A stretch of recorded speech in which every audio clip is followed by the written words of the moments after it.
भारत की मिट्टी जिसके कण कण में है वीरों की कहानी। रूप देंगे इस मिट्टी को सुनाते सुनाते एक वीर की महान कहानी। बहुत कम लोग ही जानते हैं कि है वे भारत के पहले स्वतंत्रता सेनानी जिनका नाम है वीर महाराणा प्रताप, जो अंत तक रहे स्वाभिमानी। जिनका नाम भारत का बच्चा बच्चा है जानता, पर इतिहास उनका क्यों नहीं है जानता। जानेंगे उनका इतिहास जो ना हमारी विद्यालयों में पढ़ाया। राणा प्रताप से वो कैसे महाराणा प्रताप कहलाया। जब पूरे भारत पे छाया था मुगलिया हरा झंडा, तब एक छोटे बिंदु सा भगवा शान से था चमक रहा। चमक थी वो वीर मेवारी सरदार महाराणा प्रताप के शौर्य की। ये गाथा है देवरूपी अश्वचेतक के स्वामी महाराणा प्रताप की। विक्रम संवत 1597, तृतीय ज्येष्ठा शुक्ला पक्ष, मेवाड़ के कुंभलगढ़ में हुआ कुंवर प्रताप का जन्म। बचपन से ही खेल राजा वाले खेलते थे। नेतृत्व के सुदृढ़ गुण उनके खेल से ही छलकते थे। बप्पा रावल, जिन्होंने अरब की धरती पे जाके शत्रुओं को रक्त से नहलाया, जिसके बाद आक्रमणकारियों ने कई सदियों तक भारत की ओर नहीं देखा। राणा कुंभा, जिन्होंने अपने जीवन काल में कभी पराजय का मुंह नहीं देखा। राणा सांगा, जिनकी एक आंख, एक पैर, एक हाथ ना होते हुए भी अपने शरीर पे 80 से ज्यादा घाव होते हुए भी आक्रमणताओं से कई युद्ध लड़े। रानी पद्मावती, जिन्होंने जौहर में अपना सर्वोच्च बलिदान दिया। ऐसे ऐसे वीर पूर्वजों की महान कहानियां बचपन से ही उनकी माता जयवंता बाई से सुनते थे। साथ साथ में रामायण और महाभारत के साथ अपने हृदय में बुनते थे। अस्त्र शस्त्र के यज्ञ में अभ्यास की आहुति देते थे। बचपन से ही कुंवर प्रताप प्रजा के बीच रहा करते थे। जैसे मिट्टी को आकार देने से ही उसको अस्तित्व मिलता है, वरना वो केवल मिट्टी होती है, वैसे ही प्रताप को बचपन से ही ऐसी शिक्षा मिली जिससे उनके व्यक्तित्व को महाराणा प्रताप की उपाधि मिली। समय बीतता गया, राणा का व्यक्तित्व खिलता गया। वो क्षण भी आया जब महाराणा प्रताप के जीवन में चेतक आया। प्रसिद्धि चेतक ने उतनी ही पाई जितनी महाराणा प्रताप ने पाई। राणा प्रताप की खातिर ही चेतक धरती पे आया था। ओ, जब तक मिला न प्रताप उसे नहीं हाथ किसी के आया था। देखा जैसे ही राणा को चेतक का मन बुलकाया था।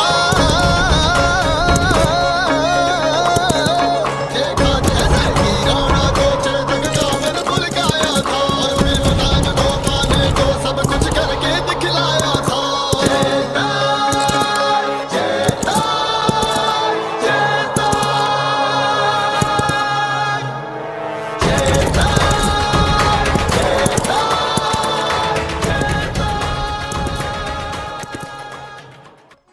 साल 1572 पिता महाराज उदय सिंह जी का निधन हुआ। उदय सिंह जी की प्रिय पत्नी रानी धीरबाई के पुत्र जगमाल को मेवाड़ का भावी राजा बनाने की उनकी इच्छा थी। राणा प्रताप को भी कोई आपत्ति न थी पिता महाराज की इच्छा से, पर दरबारियों की इच्छा कुछ और ही थी, क्योंकि मेवाड़ की स्थिति काफी खराब थी। राणा उदय सिंह जी के समय मुगलों के साथ हुए युद्ध में मेवाड़ की पूरी व्यवस्था बेहाल हो चुकी थी। राजकोष खाली था और चित्तौड़ सहित मेवाड़ के बड़े भाग पर मुगलों का अधिकार हो चुका था, और अकबर मेवाड़ के बचे हुए इलाके पर भी अपना अधिकार करना चाहता था। ऐसी परिस्थिति को संभालने के लिए और मेवाड़ के अस्त होते सूर्य को फिर से उदय करने के लिए, भगवा रंग को और गाढ़ा करने के लिए एक ऐसे नेतृत्व की अभिलाषा थी जिसके पास प्रभावशाली नीति हो और साथ में भारत से मुगलों को निकाल फेंकने की प्रबल इच्छा शक्ति। ऐसे समय में, ऐसे काल में सिर्फ एक ही नाम दरबारियों और मेवाड़ की प्रजा के सामने आ रहा था। सिसोदिया वंश के अंश राणा उदय सिंह जी के ज्येष्ठ पुत्र महाराणा प्रताप।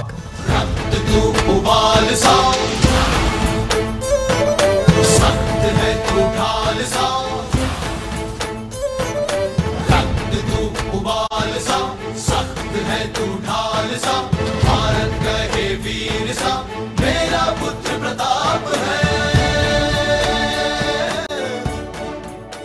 इतिहास कुछ और ही होता अगर राजपूतों में एकता का अभाव न होता। जगमाल को ये पसंद न आया, मुगलों से फिर हाथ मिलाया। राजगद्दी के लिए मेवाड़ का जब जगमाल ने मान घटाया, महाराणा को ये समझ आया। मेवाड़ के भविष्य को देखते हुए महाराणा प्रताप ने मेवाड़ के अस्तित्व के लिए मेवाड़ का सिंहासन संभाला, जिसके बाद 1573 में कुंभलगढ़ की राजगद्दी पर विधिवत रूप से राज तिलक कर दिया गया वीर शिरोमणि महाराणा प्रताप का। सूर्य सा प्रताप है, मातृभूमि गर्व करे, मेरा पुत्र प्रताप है। मिलते ही ये संदेशा छोटा भाई जगमाल भाग गया राजगद्दी छोड़कर अकबर की शरण में। जिस समय संभाली गद्दी महाराणा प्रताप ने था, गुजर रहा राजपूताना साम्राज्य बेहद नाजुक दौर से। चुका चुके थे कहीं राजपूत नरेश अपना सिर मुगल बादशाह अकबर के आगे, भूला बैठे थे कुल मर्यादा और स्थापित कर रहे थे वैवाहिक संबंध मुगलिया वंश के साथ और थे खड़े बनके ढाल अकबर के आगे। कुछ स्वाभिमानी राजघरानाओं के साथ ही अपने पूर्वजों की मर्यादा हेतु अटल थे महाराणा प्रताप भी, इसीलिए खटकते रहते थे सदैव आंखों में मुगल बादशाह अकबर की। बनते ही मेवाड़ के राजा महाराणा प्रताप ने संभावी युद्ध का आकलन पहले ही कर लिया और की तैयारी शुरू युद्ध की। अभ्यास प्राचीन युद्ध कला का करवाया, लाहौरों बिलों को अपनी सेना में मिलाया, अकबर के दुश्मनों से हाथ मिलाया, हकीम खान सूरी को अपना सेनापति बनाया, जिसके समाचार दिल्ली के कानों तक पहुंचे। अकबर ने अधीनता स्वीकार करवाने के लिए कहीं दूत भेजे, पर था निर्णय अटल महाराणा प्रताप का। संधि नहीं होगी अब मानसिंह, होगा युद्ध रणभूमि में। आए सामने मेरे युद्ध के मैदान में, अगर मर्द जिंदा हो तुम्हारे फूफा में। कैसे कोई संधि कर लेते, कैसे वो सब भूल जाते कि कैसे साल 1567 में अकबर ने चित्तौड़ के 30,000 से ज्यादा आम नागरिकों को मौत के घाट उतारा था। चित्तौड़ की शतरानियों ने कैसे जौहर की आग में अपना बलिदान दिया था। वो आग आज भी महाराणा प्रताप के हृदय में थी धधक रही। युद्ध तो अब होना ही था, आ गई थी घड़ी। 19 जून साल 1576 होने जा रहा था आरंभ इतिहास के सबसे भीषण युद्ध का, जिसे इतिहास में कहा गया युद्ध हल्दी घाटी का। 20,000 की सेना के साथ थे तैयार महाराणा प्रताप और सामने मानसिंह के नेतृत्व में 1 लाख की फौज थी भेजी अकबर ने, पर ना आया था स्वयं युद्ध में। यही थी अकबर की नीति, राजपूतों को राजपूतों से लड़ाओ और राज करो भारत में। देखा था पहली बार मुगलों ने महाराणा प्रताप को, था इससे पहले सिर्फ सुना उनके बारे में। वर्णन अधूरा उनके प्रिय घोड़े चेतक बिन महाराणा प्रताप का, अभिन्न अंग था वो एक महाराणा प्रताप के शरीर का। अपने चेतक पे हाथी सी सूंड लगाया करते थे महाराणा प्रताप। चातुर्य देखो इनका, युद्ध में दुश्मन के हाथी हो जाते थे भ्रमित। ये घोड़ा सूंड हिला रहा है कि पवन सा तेज दौड़ रहा है हाथी।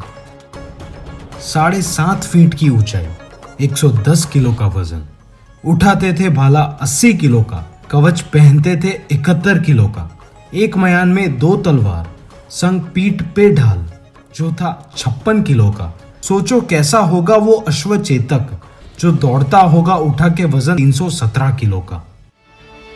ऐसे व्यक्तित्व के महाराणा और चेतक उतरे युद्ध में जब, कर दी ढेर अकबर की आधी सेना। बेलोल खान के साथ उसके घोड़े को भी बीच से काट डाला, वो थे वीर महाराणा। मेवाड़ की सेना मुगलों पर पड़ी भारी। घबराई हुई मुगल सेना भागी अरावली की घाटी। महाराणा प्रताप ने देखा मानसिंह को जो था बैठा ऊपर नीचे हाथी। महाराणा प्रताप ने बड़े वेग से किया अपने भाले से प्रहार। टिका के चेतक के अगले पैर मानसिंह के हाथी की सूंड पर छुप गया मानसिंह हौज में और मारा गया महावंत जो था आगे हाथी पर। मानसिंह के हाथी के सूंड में लगी एक तलवार से कट गया चेतक का अगला पैर इत्तेफाक से। महाराणा घिर चुके थे मुगलों से, तब चेतक ने अद्भुत कौशल्य दिखाया। ऊंची छलांग लगा महाराणा को चक्रव्यूह से बाहर निकाला। झाला बिदा ने महाराणा का मुकुट धारण किया, महाराणा को सुरक्षित युद्ध भूमि से बाहर निकाला और अपना बलिदान दिया। चेतक पर सवार महाराणा प्रताप ने युद्ध को पहाड़ियों की तरफ मोड़ लिया। जहां पहाड़ियों पर भीलों ने युद्ध का मोर्चा संभाल लिया। मुगलों को अब नई टक्कर मिली। पीछे थे मुगल, आगे भाग रहे चेतक बिठा के महाराणा प्रताप को। आगे नदियां पड़ी अपार, घोड़ा कैसे उतरे पार। राणा ने सोचा इस पार, तब तक चेतक था उस पार की 26 फीट की गहरी खाई महाराणा की जान बचाई। बलेचा गांव में चेतक ने अंतिम सांस पाई। महाराणा के आंखों में आए आंसू, चेतक बिन अधूरा स्वयं को पाए। तभी महाराणा प्रताप के छोटे भाई शक्ति सिंह आए, जो मुगल सेना की तरफ से थे लड़ रहे। देखा महाराणा प्रताप बेहोश चेतक को थे सहला रहे। तभी महाराणा को शक्ति सिंह नजर आए। कहा उन्होंने शक्ति सिंह से, सीना खुलिया मार भाला, तुम गोद गुलामी टीकन लागे। भारत माते कह दूंगा तेरे पुत दामन में बिकने लागे। ये शब्द सुन शक्ति सिंह बड़े भाई के पैरों में गिर फुट फुट कर रोने लगे। इधर हल्दी घाटी के मैदान में घमासान युद्ध चल रहा था। राणा पूंजा, भील और राजपूत सरदार मुगलों को भीषण टक्कर दे रहे थे। अंत में मानसिंह ने हल्दी घाटी के दर्रों में जाने की बजाय मुगल सेना को वापस अजमेर चलने का आदेश दिया। अकबर की विशाल साधन संपन्न सेना का गर्व मेवारी सेना ने मिट्टी में मिला दिया था। हल्दी घाटी के महायुद्ध के बाद महाराणा प्रताप अपनी सेना के साथ कुंभलगढ़ आ गए, जिसके 4 महीने बाद ही साल 1577 में एक बार फिर शाहबाज खान के नेतृत्व में भारी सेना कुंभलगढ़ पर आक्रमण करने आई। हल्दी घाटी जैसे विशाल युद्ध के बाद एक और युद्ध मेवाड़ की सेना के लिए था भारी। त्याग दिया कुंभलगढ़ का किला, अंततः महाराणा प्रताप ने थी उनकी लाचारी। कुछ महीनों बाद फिर से सेना तैयार कर शाहबाज खान पर आक्रमण कर पड़े भारी। खोए हुए किले को वापस जीत लिया। फिर महाराणा प्रताप को थोड़ी सांस आई और निकले सिंध की और नई रणनीति में, जहां रास्ते में महाराणा प्रताप ने शाहबाज खान को 2 बार पराजित कर वापस लौटने पर मजबूर कर दिया। गुजरात पहुंचने के बाद चुलिया गांव में लगाया अपना डेरा, जहां परम दानवीर भामाशाह ने राणा प्रताप को 25 लाख की सहायता दी, जिसके बाद राणा प्रताप ने नई सेना का निर्माण किया। बस यहीं से असली संघर्ष की शुरुआत होती है। महाराणा प्रताप ने सिंध जाने की बजाय पुनः मेवाड़ की ओर कूच किया और साल 1582 में दीवेर के दर्रों में स्थित मुगल थानों पर आक्रमण कर 36,000 मुगलों को आत्मसमर्पण करने के लिए मजबूर कर दिया। महाराणा ने दीवेर के किले पर केसरिया ध्वज लहरा दिया।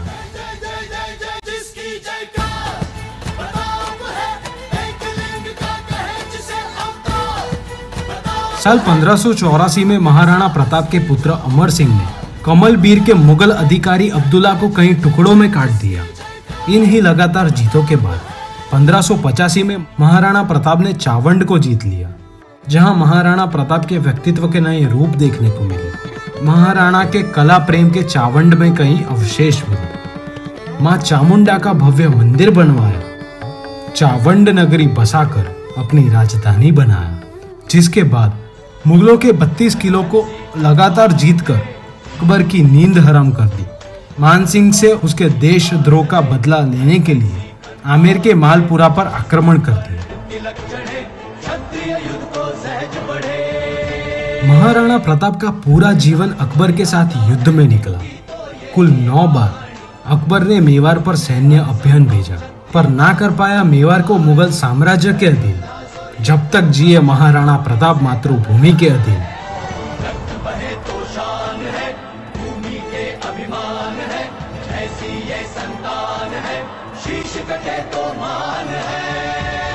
महाराणा प्रताप के राम प्रसाद हाथी का ऐसा नाम था। अकबर ने एक बार बंदी बनवा लिया उस हाथी को था, पर वो राम प्रसाद हाथी भी अपने स्वामी राणा प्रताप की तरह स्वाभिमानी था। त्याग दिया भोजन उसने अकबर का, त्याग दिए प्राण उसने, क्योंकि वो था केवल महाराणा प्रताप का। अकबर ने सोचा महाराणा का हाथी अगर है ऐसा, तो महाराणा कैसा होगा स्वाभिमानी। ना छेड़ा महाराणा प्रताप को और स्वीकार लिया है ये शेर सच्चा राजपूताना। इसके बाद 12 सालों तक महाराणा प्रताप ने ऐसे शासन किया कि मेवाड़ के व्यापार को 4 चांद लग गए। मेवाड़ की खोई हुई चमक वापस लौटने लगी। सूखी प्रजा राणा को महाराणा कहने लगी। वो नीले घोड़े रासवाद मारा मेवाड़ी सिरदार राणा सुनता ही जाजो जी। राणा थारी धाकड़ सुनने अकबर धूजो जायो। हल्दी घाटी रंगी खून सु नालो बेतो जायो। चाली मेवाड़ी तलवार बेगा खूना राखे गाल राणा सुनता ही जाजो जी। साल 1597 को 56 वर्ष की आयु में महाराणा शेर के शिकार करते हुए घायल हो गए। अंत तक लड़ते रहे वे मातृभूमि की रक्षा में और देवलोक से धार गए। नियति के साथ ना होने पर भारत का पतन निश्चित था, वरना कई ऐसे वीर थे भारत में जिन्होंने अपना सर्वोच्च बलिदान दिया। महाराणा प्रताप की मूर्त बनाते बनाते है ऐसा लग रहा मानो वे सच में जीवित हो गए। मातृभूमि की सेवा में हमारी कोशिश वो सब देख रहे। बनो देश के लिए स्वाभिमानी, जगाओ राणा प्रताप को अपने हृदय में। भारी कमी है ऐसे वीर प्रताप की आज के भारतीय युवाओं में। स्वयं से पहले रहे देश का हित। ये देश है तो हम हैं, हमारा भविष्य है सिर्फ भारत से। कवियों ने भी अपनी कलम से महाराणा प्रताप की कीर्ति का कुछ यूं बखान किया कि जब जब कलम राणा प्रताप लिखेगी तब तब सिर्फ महान महान और महान ही लिखा जाएगा।